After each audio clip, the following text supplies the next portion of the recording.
nag-a-arise po, understandable yung mga comment ko po nila sapagkat sa bawat pagkakataon na baguhin po po yung status ko, may mga maapektuhan. At syempre, sino maapektuhan po dito, yung mga tinatawag po natin ang ambulance chasers. Dahil ang niyo pong lingkod, ako po yung chairperson at the time ng Committee on Overseas Workers Affairs at sinigurado po talaga natin na mas maprotektahan ang mga seafarers po natin. Exactly why ABP is running, no? Kasi hindi nabibigyan ng pansin itong ating mga problema. In fact, right now, there are more than 100 municipalities all over the country, no, na wala pa ni isang fire truck. Marami pa tayong mga barangay na walang ambulansa. Ito ay isa sa mga gusto nating tugunan. There was a time na majority naman kami doon. Pero nung si Arroyo, majority kami, Hello Garcina, nagkaroon na ng NBNCDE, may maray kami kasi ganun ka-independent ang bayan muna. Si Aquino, ganun din. Nung siya, majority kami, pero nagmamasapa nung massacre na, dam na, pork barrel na, imaray kami. Ganun siguro ang track record na i-expect nyo sa amin. Whether we become majority or minority in the House of Representatives, we will always be independent.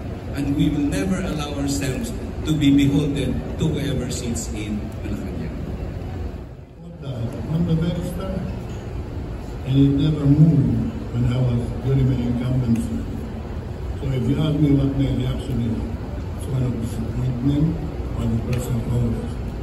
How they can allow the Filipinos to go through the dark ages of divorce. Akala ng mga babae, protection nila, no. The divorce law will favor men, not the women. So if you ask me what my reaction is, I'm sorry for the women of Filipinas. Hindi maganda. I hope the Senate does not approve it, and I am talking to all the senators, if I could. Senators who are receptive, senators who are Pakistani, not to allow themselves to be used by the anti-life forces of the world. Ang Pilipinas na lang na walang divorce. So what?